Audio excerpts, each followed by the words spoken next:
ერთ წლამდე თავისუფლების აღკვეთას, როდესაც ითვალისწინებთ მუხლებს, თქვენ იურისტი ხართ.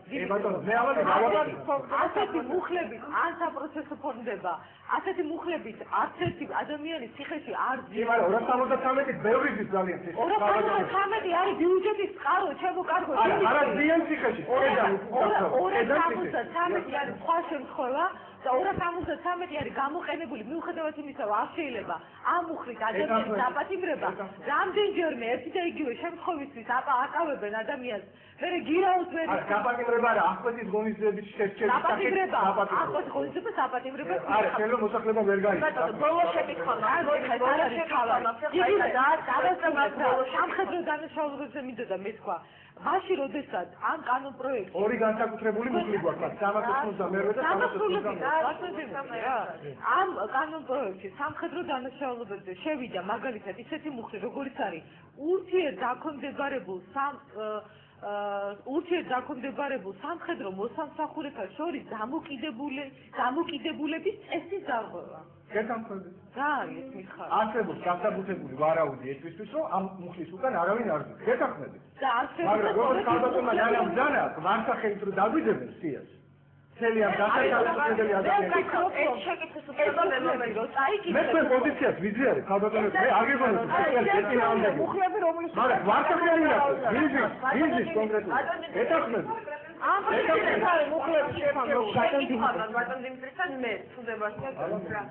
ეს სტატისტიკა მეორე მოსმენამდე დაიდება თუ მეორე მოსმენის შემდეგ? რა თქმა უნდა მეორე მოსმენამდე. მე იმედი მაქვს. იმათონა ვასრულებთ უკვე რეპლიკა ქალბატონმა და მე მაქვს ბოლოს შეკითხვა.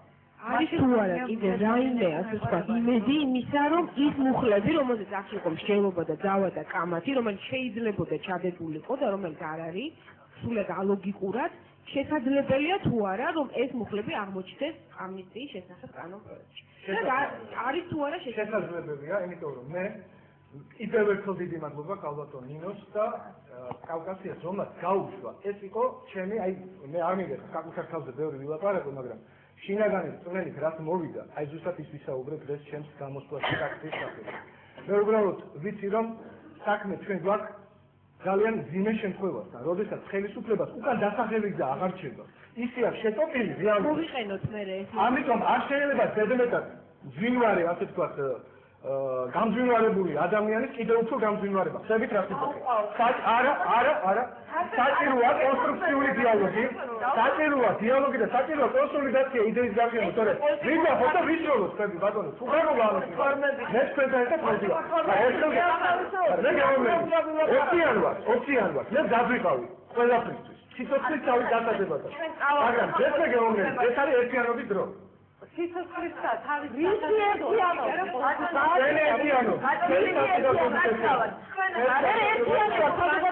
მოვიწყოთ რომ ხელისუფლება უნდა იყოს სამართლიანი, უნდა იყოს მოდიერი და უნდა იყოს კანონმორჩილი. აი ამაშივე ერთია.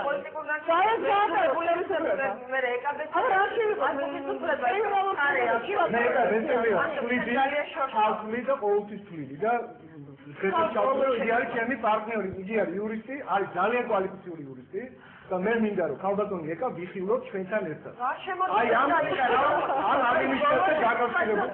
არა, მე ვიშეკეთ რომ კონკრეტული პრობლემის წინაშე ვდგევართ. თქვენ მობრძანებით. თქვენ არა პოზიციები ამ კანონთან დაკავშირებით. გასულდეს ძალიან მნიშვნელოვანია ჩემთვის. ახლა კიდევ ერთხელ ვამბობ, ჩემი პროფესიული დამოკიდებულების გამო, იცით ეს პოზიციები დღესაც კიდევ ერთხელ გავესწრეთ, თუ თქვენ გაქვთ მზაობა იმისა, რომ ეს პოზიციები გაიზიაროთ, ამისთვის გაქვთ დრო, მეორე მოსმენა გაქვთ წინ და გაიზიაროთ. ბოლოს შეკითხვა. ბოლოს შეკითხვა დავსვა, ვინაიდან დღეს ჩვენთან არის საპარლამენტო უმრავლესობის წარმომადგენელი, ჩვენ გავამზადეთ მათი გამონათქვამი პარლამენტში, მაგრამ ვეღარ მოვასწარეთ ფათი გაშვება და მინდოდა შემდეგ ამაზე მეთხოვა კომენტარი. საკმაოდ დიდი დრო დაჭირდება, ამიტომ მე გეტყვით მოკლედ, ბატონმა დიმიტრი ბრძანა კიდევაც მათი არგუმენტები არის ის ზუსტად რომ გადაცემის დასაწყისში ჩვენ რომ მასობრივად პატიმრების გამოშვებამ შეიძლება გამოიწვიოს კრიმინოგენული ვითარების გაუარესება. აი ყველა იმ მუხლით რო გამოუშვა ხალხი რომ ყველას იცხოვს არ ვიცი ვერ გახსოვს მაგრამ მოდი ბატონი დაკრძალვა პასუხი ასეთ შემთხვევაში თუ ყველა ეს მუხლი დაკმაყოფილდა, შესაძლოა გამოვიდეს ძალიან ბევრი ხალხი ციხეებიდან. ხელისუფლების უმრავლესობის ლოგიკით ამას შეიძლება გაუარესოს ქვეყანაში კრიმინოგენული ვითარება და სხვა ადამიანებს შეუქმნას სახე. რაღაც ლოგიკა მე მგონი უნდა იყოს გარკვეულწილად, მოდი ისე თქვა. ნინო, ქვეყანაში ვითარება დაძაბა უსამართლობამ და უკანონო დაპატიმრებებმა და მოგეცემათ აუცილებლად ყველას მოგეცემათ ამ თემაზე. ეს არის ბოლო კითხვა ბარტო დაქრობ. თუმცა მიზანი არის არასწორი სასჯელის გარდუალობა დღეს მიზანი და არა პასუხისმგებლობის გარდუალობა დღეს აღებული სისტემით. მაგიტომ არ მე მომხრე კიდევ უფრო დიდი ჰუმანურობის დაწებისა, მაგრამ მასობრივი 2000 კაცის მასობრივი არის. 1000 კაცის მასობრივია და 5000-იც მასობრივი არის. თუ ეს 5000 კაცი, თუ 2000 კაცი, თუ 20000 კაცი უსამართლოდ დაჯერებს 5000 ისახურებ თავისუფლებას და 20 კაცს. ამიტომაც აქ იმდენად არასისტემური მიდგომაა, ნინო. მუხლები ამოგლეჯილი, გესმით? აი ეს ამოგლეჯილი თავებიდან მუხლები და დაალაგებული არცი რაღაც. აი ეს მიდგომაა, იმიტომ რომ იციან ვინ გამოსულ დაზის ციხეში. ის მუხლი რო არ გაეპაროს, ამიტომაც თავი არ უნდა მოხდეს ამნისტირებულ იმაში. თუ მოხდა დანაშაულის თავი, შეიძლება იმ თავში ვიღაცა გაეპაროს. აქედან გამომდინარე სისტემური მიდგომა არის არასწორი და მე გაწუნეთ რომ ერთ წელში საქართველოს ისევ ძალიან წვავეთ ექნება ამნისტიის ვალდებულება. მე კიდევ მინდა გავიმეორო ის როდესაც დღეს უკვე პრეზიდენტი ამბობს რომ ჩვენ ქვეყანაში სასამართლო არ არის სამართლიანი, ამის გამო ხალხმა პასუხი არ უნდა ააგოს. ამისთვის მას მასობრივი ამინისტია დაჭირდება თუ სასამართლო რეფორმა დაჭირდება თუ რაც დაჭირდება, ეს არის მისი პრობლემა. თავარი არის რომ უდანაშაულო ადამიანები საჯოს ციხეებში არ უნდა იყიდოს და როდესაც ლაპარაკია იმაზე და საზოგადოებამ იცის, საზოგადოების აბსოლუტურმა უმრავლესობამ იცის, რომ დღეს ციხეებში 70% პატიმრებისა თვითონ არ არიან აზერისწია ციხეებში. ისეთი განაჩენებით ზიან და თქვენ რო წაიკითხოთ ეს სასამართლო გადაწყვეტილებები, აი განსაკუთრებით დასაბუთების ნაწილში, შეიძლება ნუ აი გაუცებისგან, რომ ეს სასამართლო არ არის. როდესაც აი ესეთი განაჩენები იყო ყველას გამოუშვებთ, მაგრამ ხელისუფლების ლოგიკა არის ასე ყველაფერი. დემოკრატია დამნაშავეება. დემოკრატია არის ის ღირებულება, რომლისთვისაც ყველა ავალდებული გაიგოს მსხვერპლი. დღეს დემოკრატიული პრინციპები ხელისუფლებას კარნახობს, რომ დაშვებული შეცდომები თუ დანაშაულებები, რომელიც მისი მხრიდან იყო ჩადენილი, მანვე უნდა გამოასწოროს. ეს იქნება შეწყალება, ეს იქნება ამინისტია, თუ არის მკვდარი ნორმის გადამდელი გათავისუფლება. როდესაც დღევანდელი პრეზიდენტი იყო იუსტიციის მინისტრი, გადასარევად იცოდა კარგად როგორ უნდა ემუშავა გადამდელ გათავისუფლებას. მაშინ პაატა ზაქარეიშვილი იყო დეპარტამენტში ადამიანის უფლებათა დაცვის კომიტეტში და ის კურირებდა სწორედ ამ თემას. და როგორ თავისუფლებოდნენ ისიც უნირობოდ ყველანაირი გადაწყვეტილების გარეშე უწევდა თუ არა მუხლით ადამიანს განახევრება თუ ერთი მესამედი ის პირდაპირ ავტომატურ რეჟიმში გადაეცემა.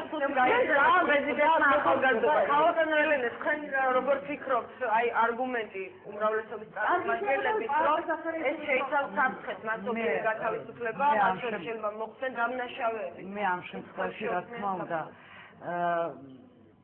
მე მესმის და მოდით ასე ვთქვათ, მე 12 წლის განმავლობაში ვიყავი პარლამენტში, ყველა დამცინის ხო ალბათ ნახევარი ციხეში გავაკეთე. მაგრამ აქ საშიშროება არის რა თქმა უნდა, იცით რაში, როცა ჩვენ ლაპარაკობთ არა შეწყალებაზე, არამედ ამნისტიაზე და ლაპარაკობთ მუხლზე. ვიღაცა როგორც ქალბატონი ნანა ამბობს და მე დავეთანხმები რომ არის უსამართლობა და ის უსამართლოდ ზის, მაგრამ ვიღაცა ზის სამართლიანობას. მუხლი ხო არ განსაზღვრავს სამართლიანობას და უსამართლობას. ამიტომ არ შეიძლება იცოდე, ეს არის დემოკრატია. საიდან იქ გასაგებია, ამიტომ აქ შეიძლება თქვენ გამოიწვიოს. დაკრო, მაინც არის თქვენი ხმა უმიკროფონი. შენ რო ამბობ მეორე დაიჭერს მეორე დაიჭერეთ ის ხალხი და ერთი უსამართლობის გამო ვიღაცის უფლებები უნდა დაარღვიო. მე ბახოთ როგორ მიყვარს ხარ და როგორ პატეცს. ერთი უდანაშაულო როგორ მიყვარს ხარ და როგორ პატეცს. მაგ მიდგომით რომ აი ამ მუხლის ქვეშ 9 ბოროტინის და ერთი კეთილი. ამიტომაც ერთი კეთილის გულისთვის 9 ბოროტს ხარ გაანთავისუფლეთ აპირე და თუ მართლები ხარ და სამართლიანები ხარ, ის 9 ბოროტი თუ კიდე ჩაიდნენ დანაშაულს, ისე მიაბდანეთ ციხეში. ორი არ დაგუჭერია ხალხს და სამჯერ